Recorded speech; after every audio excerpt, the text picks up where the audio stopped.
As the COVID-19 threat spreads across the globe, Europe is taking a devastating blow. Hello, I'm Anand Naidu, and this is The Heat.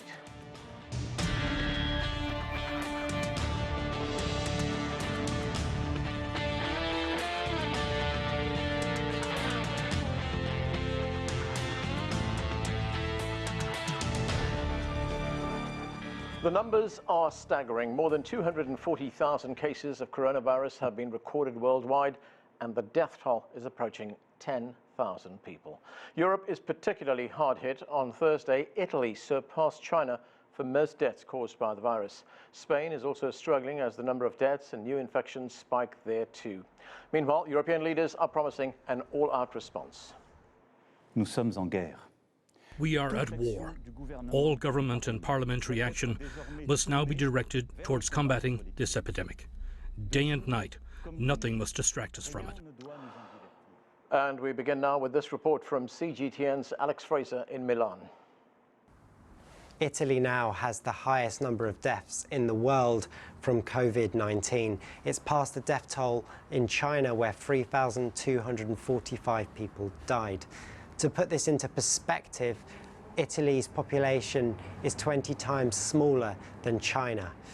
Lombardy, the region at the centre of this epidemic, is facing a huge public health emergency, and Bergamo has the most cases in Europe. After many deaths, coffins are still unable to be buried and building up in the graveyards around the city, and today the army were brought in to move them. In this part of Italy, the north, there are many towns where everybody has a story of somebody who has been infected. This is a country that relies so much on large families and face-to-face contact, and as a result, the spread of the virus has been devastating. Yesterday, a plane with 12 Chinese doctors arrived at Malpensa Airport, bringing with them 17 tons of medical equipment, including 400,000 masks. After meeting with the Chinese delegation today, the president of the Lombardy region, Attilio Fontana, said that the Chinese doctors were amazed by the number of people still out on the street and those using public transport. They suggested that all public transport should be stopped and all other non-essential production work. He said he will speak to the Italian Prime Minister to see if stricter measures can be imposed as a result. And the Prime Minister of Italy, Giuseppe Conte, he met today with Italian newspaper Corriere della Sera, and he said that he is pleased how the containment has gone. The lockdown is working, but he believes that it needs to continue past the original date of the decree. And that means we're talking into April until restaurants, bars, general day-to-day life can continue again, which has all been on hold since last Wednesday. Italians have been told to stay at home, all non-essential travel is suspended, and Conte has told Italians to use common sense or the government will have to act. This contagion is Europe's biggest challenge since the Second World War. Alex Fraser, CGTN, Milan. In a moment, I will get Italian and German perspectives on the crisis in Europe, but we begin with Peter Kleppe in Brussels. He is a political analyst on European affairs. Peter, thanks so much for joining us. Several European countries are now in lockdown. How bad is this coronavirus situation in Brussels, which is, of course, the seat of the European Union's government, or its bureaucracy, if I could put it that way? We heard earlier that Michel Barnier, the chief negotiator for Brexit on the EU side, has tested positive for the virus.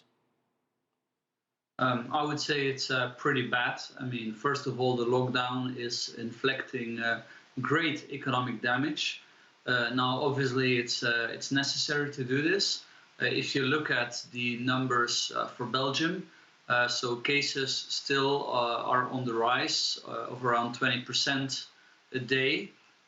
This means it's not as bad as in Germany or the United States or the United Kingdom, but it's still very far from being under control. It's possible that the Belgian government will decide even more extreme measures, but everybody is basically waiting to see how the situation evolves, and then more extreme measures may be decided. Now, the European countries that have been hardest hit by this virus, European Union countries that is, are Spain and Italy. There's been some criticism that the EU has not been doing enough for them.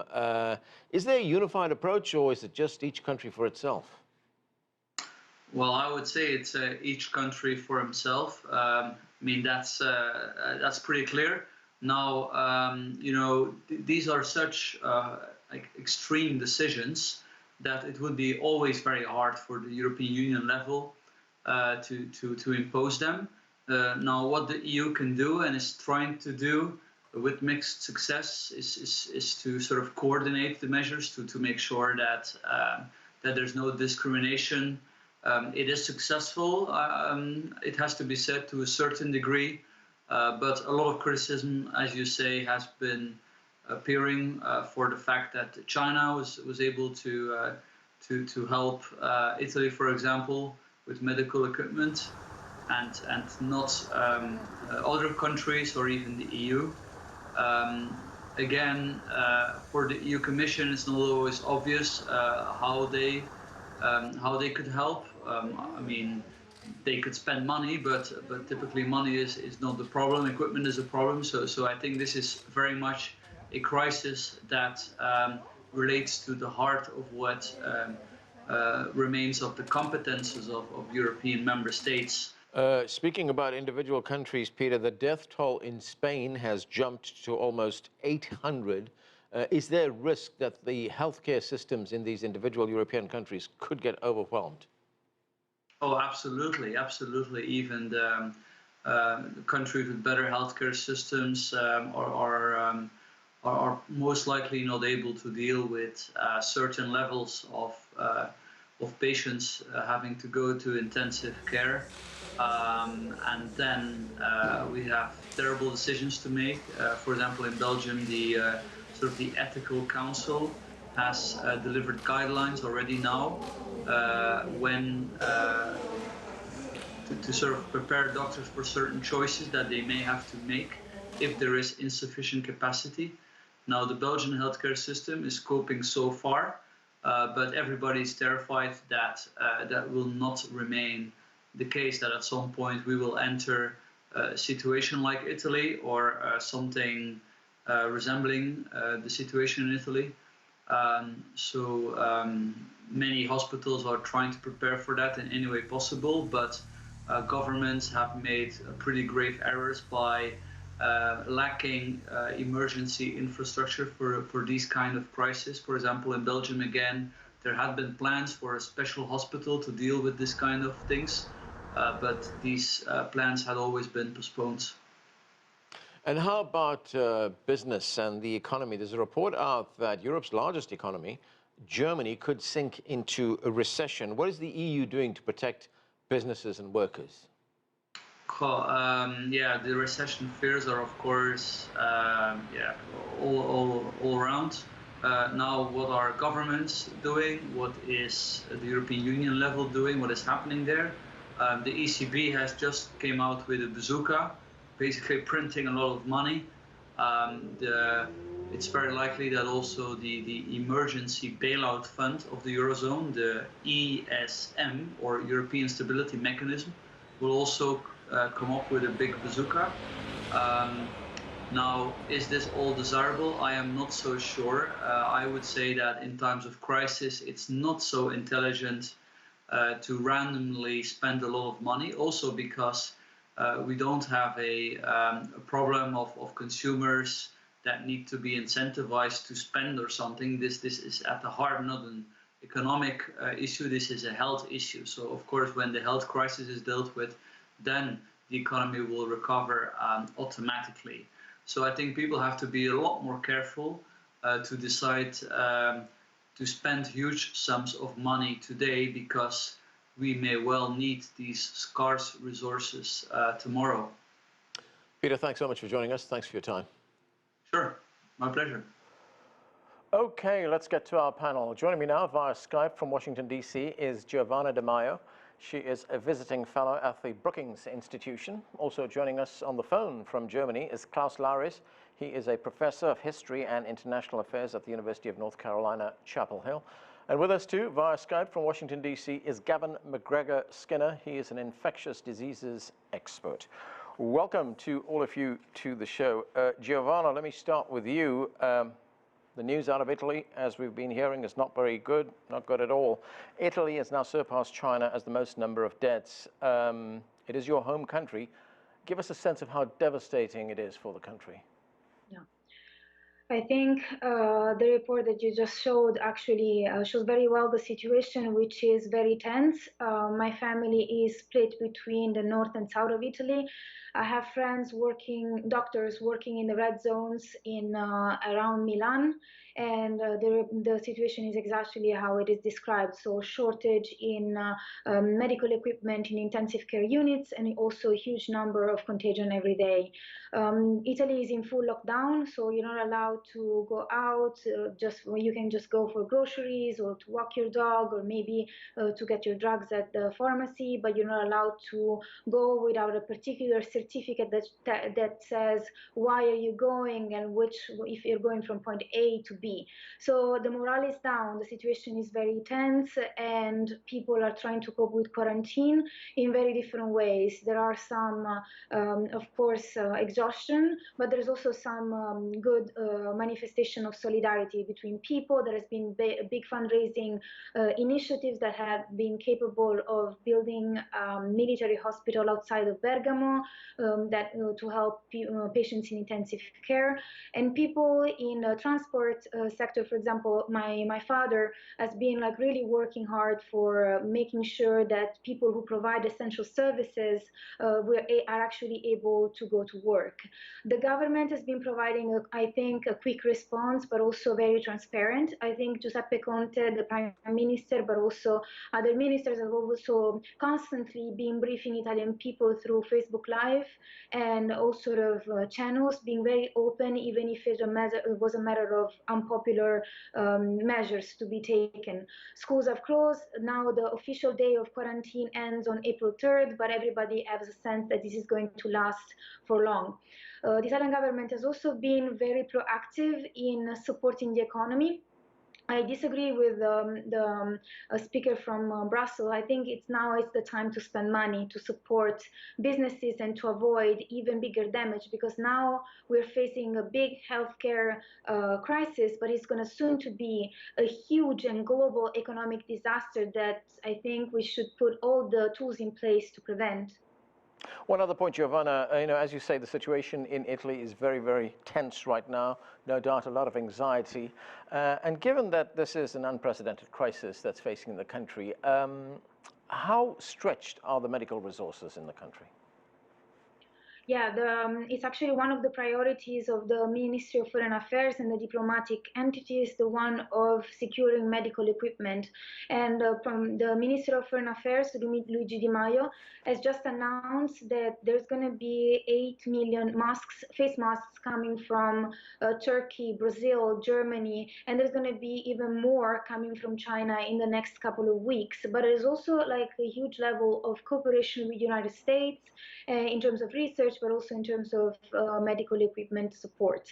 The situation is particularly bad in the north, because that's the epicenter. In the south, structures and facilities are still holding up. But the issue is that the only resource we need right now is not just money, but it's specifically time. And that's why I might, as well use this platform to urge people to stay home as much as possible, because that's the only way we can slow down the contagion, and the only way we can actually give time to medical facilities, to hospitals, to secure this medical equipment, and also being able to set up spots for intensive care. Because as far as my friends who are doctors in the north of Italy report, it's not just a matter of an aging population in Italy, that the deaths reported are of patients over 80, but it's also a matter of people in their 50s or in their 60s that are in need of respirators and ventilators, because this causes acute pneumonia, and therefore these people need to be taken care of in intensive care units. All right, let's go to Germany now, to Klaus Lares. Klaus, great to have you on the show again. The German Chancellor Angela Merkel, she addressed the nation earlier this week. This is part of what she had to say. Let's listen. Anything that can endanger people, anything that can harm the individual, but also the community, we must reduce it now. We must limit as far as possible the risk of one infecting the other. So, Klaus, what is the situation in Germany right now? What are the major concerns in Germany? Yeah, at the moment, I think the crisis is still under reasonable control, but it is escalating. There are 13,000 known infections with only 43 deaths so far, but everyone expects there will be a wave of infections in the very near future, and the country tries to stretch out that curve of infections, because right now there are 28,000 intensive care beds available, and that is okay to cope with a crisis which is stretched out. But if there's a sudden wave of infection, these intensive care beds will not be sufficient. So what the government recommends is social distancing and testing, and not everyone follows this advice. So there were so-called Corona parties in the parks of Berlin and Cologne today, where young people get together and enjoy the sunshine and have a good time, and of course sit close together. And that is totally the way it should not be done. And there's talk about a lockdown of German cities and towns. So far, only one German town, the city of Freiburg, has actually near the border to France, has actually implemented such a lockdown. But everyone expects that something like that will be happening in the next few days. And the Germans are severely concerned about that, because they think about the values of democracy and really constraining people's democratic rights like that by not allowing them to go out into the streets. That is something which has never happened before. And as Angela Merkel said yesterday, this is the most severe crisis the German state, the German nation has faced since the Second World War, and I would agree with that. So we can expect an escalation of the crisis in the next few days, but hopefully testing and social distancing will actually help to stretch that crisis out, so not to overwhelm the medical services. All right, let me bring Gavin into this conversation. Gavin, we've seen a major jump in the death toll in Spain. It's now running at something like 800. And when you look at that kind of devastation, what does that tell you about what could be in store here in the United States? Again, we're looking at this coronavirus disease very seriously at the community level, the neighborhood level. We're identifying highly vulnerable populations, those that have underlying chronic diseases.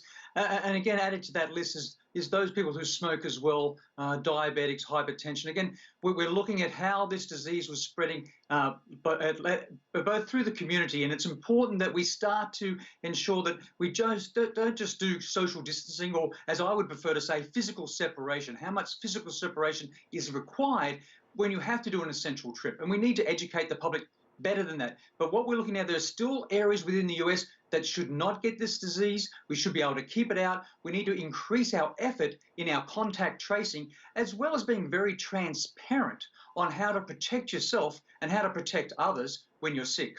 Gavin, when you say increase our effort, what more needs to be done? Education. I'm just absolutely at the moment confused with all the infectious diseases I've done in my last year, the 30 years of my career. Every time we've had a disease that has, again, no direct treatment or no cure, no vaccination, what the government and also non-government organisations has done is move towards public service announcements. We've taught, we've educated, we've shown people how to do things, how to keep healthy, how to decrease risk. I'm not seeing that here in the US. Right.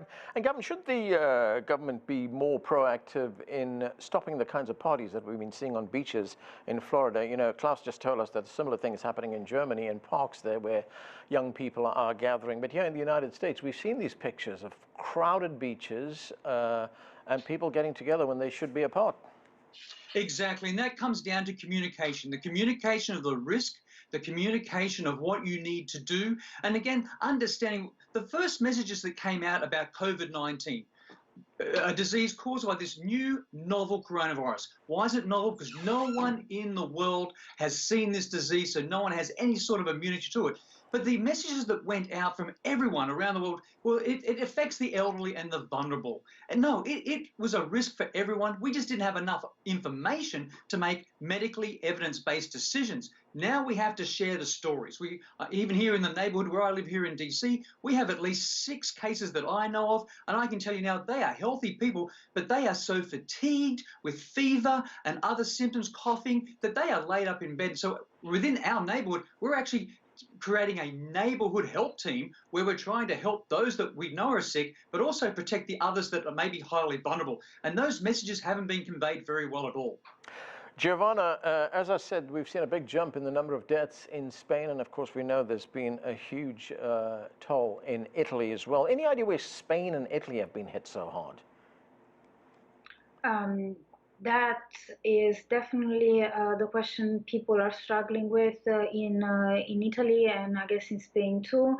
One of the most reliable data shows that the aging population is actually what gives a very high death toll, but also probably is also the habits, just social contact. People are more prone to it in both this Mediterranean culture, and so probably this has helped the spread of the disease. In some of the regions, though, the measures, like in Campania region where my parents live, there has been even stricter regulations around what people can or cannot do. For example, just forbidding also the deliveries at home for like food deliveries, but also since people, as the other panelist was saying, around the fact that young people are still getting together and such, well, in Italy, they really can't, because there is still police running around in their cars, just encouraging people to stay home and checking and giving fines to those who don't respect that. But they're also, trying to escape those rules by going to the grocery store together and gathering outside of them. So it's really, really hard because, of course, young people are used to be so well connected and so able to go out all the time. But this is urgent, and I feel slowly but surely people are starting to understand and finding creative ways to spend more time with family and make the most out of these difficult times. Klaus Loris, earlier this week, the president of the European Commission announced that China would be sending to the EU large amounts of test kits and masks. Let's listen to what she had to say. We are ramping up our production. We're converting new production lines. But this needs several weeks. And in the meantime, we are grateful for support from China. The Prime Minister announced that China is ready to provide 200,000 N95 masks, 2 million surgical masks, and 50,000 testing kits. So, Klaus, listening to that does Europe need a lot more outside help? And frankly, shouldn't the EU be doing more?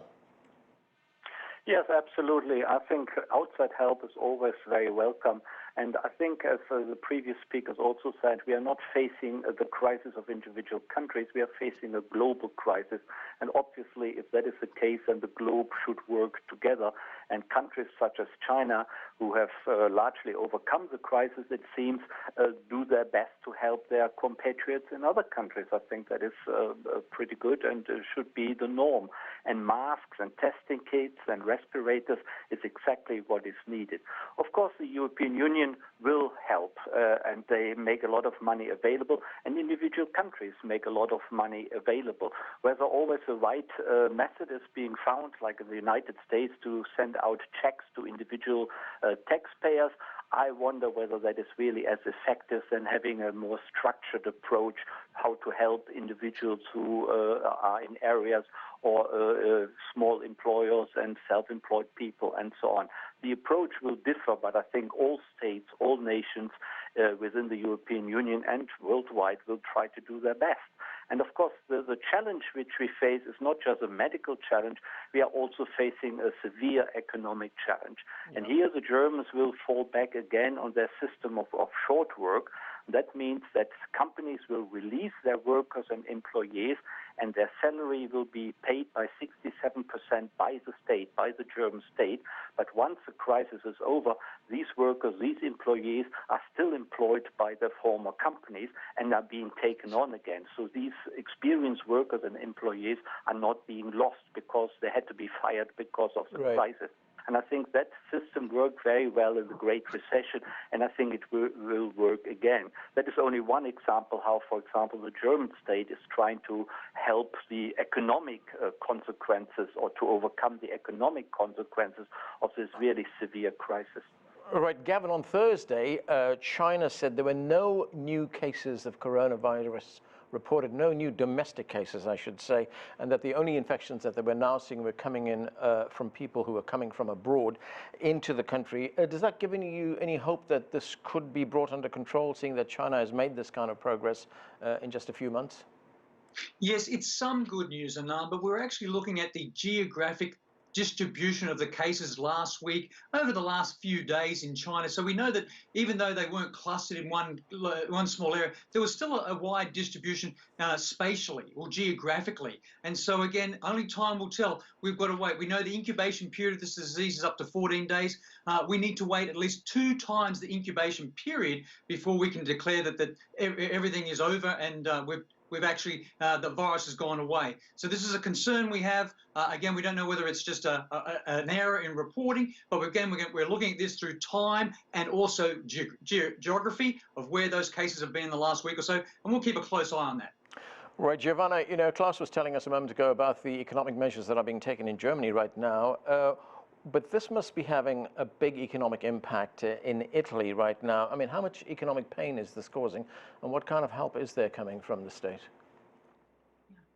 The economic damage is just uncountable. It's in, Italy's economy revolves around tourism, and of course, there are no more tourists in Italy, and business related to food industry, but also the small and medium enterprises, which are the core of the Italian economy, are suffering from crunch in exports, but also in the fact that they have to be shut down for a while if they provide non-essential services. And I believe that the Italian government has been pretty responsive to this, by allocating 25 billion euros to support both the healthcare system, but also the small and medium enterprises. And on this level, the European Union, I believe that while it has been less active on political level and political coordination, on the economic level, despite some initial uncertainties, the European Union has been capable to allow special budget flexibility for Italy, but also Christine Lagarde from the European Central Bank announced quantitative easing for 750 billion euros. So indeed, the money is not lacking in the moment, but these are measures that are going to be implemented now, but they are going to be even more crucial when the virus, hopefully sooner than later, will be gone. Okay, that's where we have to leave it. Thanks to that panel for being with us. That's it for this edition of The Heat. I'm Anand Naidu in Washington, D.C. Thanks for watching.